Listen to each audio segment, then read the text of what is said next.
श्री राम, मैं हूं आपके साथ अमन चोपड़ा। 22 जनवरी की तारीख, अब 4 दिन का इंतजार और उसके बाद आप सभी जानते हैं सालों के तप, तपस्या, बलिदान, संघर्ष और सपनों का प्रतीक और प्रतिबिंब रामलला विराजमान होने जा रहे हैं। प्रभु राम का मंदिर बनने जा रहा है। सालों का संघर्ष, लेकिन जब भी हम प्रभु राम की बात करते हैं तो राम कथा का जिक्र जरूर आता है। और जब हम राम कथा की बात करेंगे तो हमारे साथ विशेष तौर पर आज विशेष मेहमान मुरारी बापू जी हैं, कथावाचक। मुरारी बापू जी, बहुत बहुत धन्यवाद, आपने समय निकाला।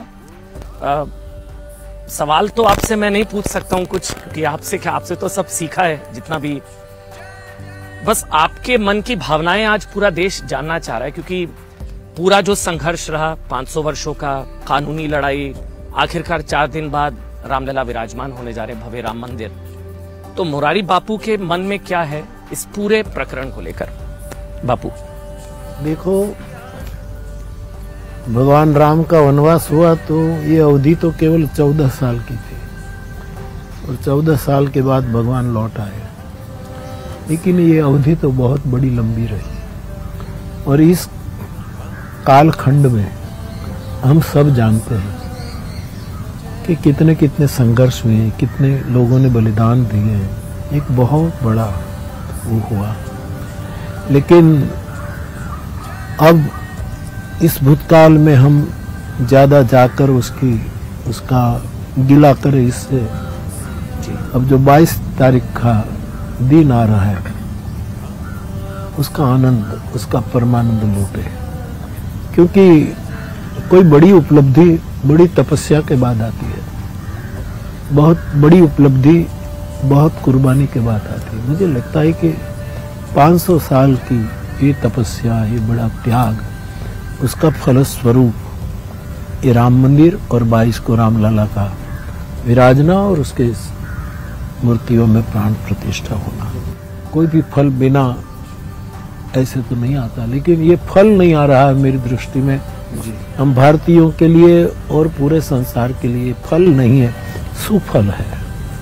ये सुफल है। बापू, अगर रामचरितमानस की किसी चौपाई के जरिए मैं आपसे समझना चाहूं इस पूरे प्रकरण को, पूरे संघर्ष को, कोई एक चौपाई समाहित करे। सेतु बंध भय वीर, कपि नभ पंथ उड़ाई। भगवान को सेतु बनाना था लंका में जाने के लिए जी, और दूरी को निर्वाण देकर राम राज्य का निर्माण करने के लिए। तब परमात्मा ने जो सेतु बनाया उसमें बंदर, भालू, पत्थर, अनगणित लोगों ने अपना योगदान दिया और फिर ये सेतु बन गया। मुझे लगता है कि ये राम मंदिर अब सेतु बनाने जा रहा है और एक ऐसा सेतु बने संसार में कि कहीं भी खंडनात्मक प्रवृत्ति न हो, सृजनात्मक प्रवृत्ति हो। अच्छा, ये जो सांस्कृतिक पुनर्जागरण हमको इस वक्त नजर आ रहा है पूरे देश में, मतलब हम लोगों ने शायद, मतलब मैंने भी नहीं कल्पना की, मेरे को भी पत्रकारिता करते हुए 17-18 साल हुए हैं बापू। मतलब परमात्मा की प्राण प्रतिष्ठा के लिए ऐसा उत्सव, मतलब ये आपको हैरान करता है या ये बदलाव का परिचायक है कि कभी मंदिर के लिए ऐसा उत्सव हो रहा है? हम लोग अयोध्या में हैं, पूरा देश हम लोग भ्रमण कर रहे हैं, ऐसा उत्सव, उमंग, वो भी मंदिर के लिए, परमात्मा की प्राण प्रतिष्ठा के लिए। क्या ये किसी बदलाव का परिचायक है? दोनों है। एक तो आप तो 17-18 साल से पत्रकारिता कर रहे हैं, मैं 65 साल से कथा गा रहा हूँ। बिल्कुल जी। और मेरी आयु आज 78 साल की।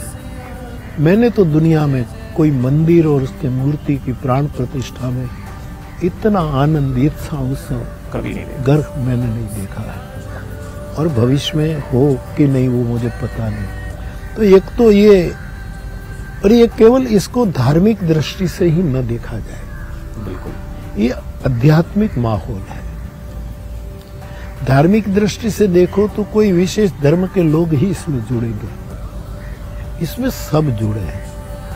विदेश में जहां जहां भी राम कथा है, राम लीला है, राम के विचार है अपने अपने ढंग से, वो लोग भी जुड़ रहे हैं, अथवा तो हमारे सनातन धर्मी जहाँ जहाँ जिस देश में है वहाँ उत्सव मना। और मैं गुजरात, सौराष्ट्र जाता, कोई गांव खाली नहीं है कि जहाँ उत्सव नहीं हो रहा है। तो मैंने तो कभी ऐसा देखा नहीं, सुना नहीं, और इससे बदलाव हो सकता है। ये बदलाव की तो मैं तो बार बार कहता हूँ कि 22 तारीख भारत के लिए और भारत के द्वारा विश्व के लिए एक बहुत बड़ा वरदान है और सगुन है। बापू, अभी आपने एक शब्द का इस्तेमाल किया, आपने कहा कि राम मंदिर को किसी एक संप्रदाय या धर्म से जोड़ना ठीक नहीं। 2018 में भी मैं आपका एक बयान पढ़ रहा था, आपने कहा था कि प्रभु राम किसी एक संप्रदाय या धर्म से नहीं जुड़ते या देश से नहीं जुड़ते, पूरी दुनिया के हैं प्रभु राम। तो ये मंदिर के जरिए क्या वो संदेश जन जन तक पहुंचेगा? बिल्कुल पहुंचना चाहिए और पहुंचेगा भी, क्योंकि राम ब्रह्म व्यापक है, ये सर्वव्यापक परम तत्व है राम। तो ये और ये मंदिर मेरी दृष्टि में, मैंने जैसे कहा कि आध्यात्मिक उत्सव है, और आध्यात्मिक उत्सव सबका बन जाता है। इसमें कोई एक संस्था का कि एक नहीं, ये आध्यात्मिक, जैसे सूरज सबका, चांद सबका, वैसे सूर्यवंशी राम भी सबका। बापू, मैं सवाल इसलिए बार बार पूछ रहा हूँ, मैंने शुरुआत में भी इस बात का जिक्र किया था कि हमने वो दौर भी देखा है जब मंदिर जाने को सांप्रदायिक बता दिया जाता था, और आज प्राण प्रतिष्ठा के लिए देश में इस तरह का जश्न है। ऋषि सुनक भी आपकी कथा सुनने आए, उनके बारे में कहा जाता है वो अपने धर्म को अपनी स्लीव्स पर, मतलब वो अपने धर्म पर गर्व करते हैं। लेकिन यहाँ हमारे देश में वो चीज नहीं है। अभी भी इस चीज को सांप्रदायिक चश्मे से क्या देखा जाता है कि मोदी जी की मौजूदगी वहां पर होना ठीक नहीं, या धार्मिक अनुष्ठान में देश के प्रधानमंत्री का जाना ठीक नहीं। आप इस पूरे विवाद को किस चश्मे से देखते हैं? कुछ लोग ऐसा मानते होंगे, लेकिन सब ऐसा नहीं सोचते। तो इसको सांप्रदायिक मुझे ये है भी नहीं और बनाना भी नहीं चाहिए। ये सत्य, प्रेम और करुणा का उत्सव है, और उसको सार्वभौम ही रहने देना चाहिए। विवाद कई तरह के हैं, उन विवादों पर ना जाते हुए 22 जनवरी आपके हिसाब से 22 जनवरी का मतलब क्या है बापू? 22 जनवरी ये शास्त्रियों ने, विद्वानों ने, जो इसके निष्णात हैं, काशी के, अयोध्या के और जहाँ जहाँ के हो, इन लोगों के नाम भी आए हैं। जी आए हैं। इन लोगों ने मुहूर्त निकाला है कि ये दिन, ये तिथि, ये समय, तो शास्त्र के आधार पर इन लोगों ने निकाला है, तो उसकी विशेषता रही होगी जी। और ये संक्रांति का जो दिन है, 14 संक्रांति, ये पूरा पुण्य पर्वणी काल माना जाता है जी। संक्रांत का समय, उसमें बहुत पुण्य कर्म किए जाते हैं, शुभ कर्म किए जाते हैं। तो इसके पीछे ये भी एक कारण हो सकता है, लेकिन इसमें मेरी ज्यादा जानकारी नहीं है जी। मैं तो इतना ही कहूँ, सबको मैंने यही कहा कि राम को राज तिलक जब करना था, तब वशिष्ठ जी ने कोई मुहूर्त नहीं दिया। उसने कहा कि सुदिन सुमंगल तब ही जब राम हो ही जुबराज, वही मुहूर्त, वही दिन मंगल है जब राम गादी पर बैठ जाए, कल बैठे या 14 साल के बैठे। तो वशिष्ठ जी ने कोई, तो मुझे लगता है कि ये दिन, ये जैसे हमारे रामायण में लिखा, जोग लगन ग्रह वारती थी, 5 अनुकूल हो तब ऐसी घटना घटती है। तो 22 तारीख को जोग लगन ग्रह वारती थी, सब अनुकूल रहा होगा, तो इसलिए होता होगा। और अधूरे मंदिर को लेकर जो कहा जाता है, वो भी लोग कहते हैं, लेकिन ऐसी कोई आपत्ति होती तो ये निष्णात लोग बता देते, जो इसके निष्णात है, जो इसके मर्मज्ञ, वो बता देते। बापू, एक और विवाद, एक और चीज जिसका बार बार जिक्र किया जाता है कि अयोध्या में आने से क्या खतरा होता है कुछ लोगों को, मतलब आप समझ रहे हैं मैं जिस तरफ इशारा कर रहा हूँ, वो क्या आपत्ति हो सकती है, क्या समस्या हो सकती है? मुझे नहीं लगता कि निमंत्रण को ठुकराना सही या गलत? नहीं, कुछ लोग राम को नहीं देखते हैं, औरों को देखते हैं। यहाँ राम को देखना चाहिए, कौन कर रहा है, कौन बैठेगा, कौन ये सब नहीं देख। मैं किसी से जुड़ा हुआ नहीं हूँ, मैं सबसे डिस्टेंस रखकर बैठा हूँ। मैं केवल मेरी व्यासपीठ और मेरी रामायण जी के साथ जुड़ा। मैं इन सभी सुनता हूँ, टीवी में, प्रिंट मीडिया में, लेकिन मैं सबको कि मैं केवल राम को ही देखता था, कौन करे, कौन कराए, कौन विरोध करे, कौन आने आए ना, मुझे राम से ताल्लुक है और ये राम में प्रतिष्ठा हो जाए बस मेरे लिए परमानंद है। प्रधानमंत्री भी महाअनुष्ठान पर हैं 11 दिनों के लिए, इसका क्या मतलब है? शास्त्रियों ने बताया जो इसके कि भी जो मुख्य यजमान बन करके उसको इतना यम नियम निभाना पड़ेगा, तो हमारे यशस्वी प्रधानमंत्री ने वो फॉलो किया, तो इसमें ये तो अच्छा है मेरी दृष्टि में। ये भी बताया गया कि आखिरी की 3 दिन चौकी पर कंबल बिछाकर सोएंगे प्रधानमंत्री नरेंद्र मोदी। ये क्या बताता है आप? प्रधानमंत्री जब प्रधानमंत्री नहीं थे, गुजरात के मुख्यमंत्री भी नहीं, तब ऐसे ही जिए है, तपस्वी की तरह चट्टाई पर ही पड़े रहे, कहीं भी रहे, उसको तो ये अभ्यास है, ये तो कर सकते हैं, इसमें कोई, ये व्रतधारी आदमी है।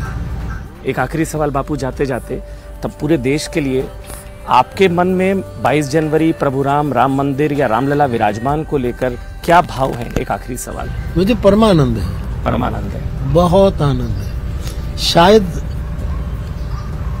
हमारे प्रधानमंत्री तो बोल चुके हैं कि मुझे बहुत अच्छे अनुभव हो रहे हैं, ऐसा कुछ बोले। और यूपी के हमारे पूजनीय योगी जी महाराज, वो भी अंदर से इतने उत्साहित है, ये सब यश के भागीदार हैं।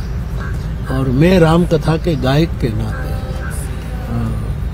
बहुत आनंदित हूँ। यही राम राज्य है, यही राम राज्य की परिकल्पना है? नहीं, ये मार्ग खुल रहा है, मार्ग खुल, राम राज्य का दरवाजा खुल रहा है। अब उस पर हमें चलना है और कहीं फिर कोई बाधा ना आए तो सभी नहीं, सत्य से, प्रेम से, करुणा से उसको करते करते राम राज्य यानी प्रेम राज्य तक पहुंचना है।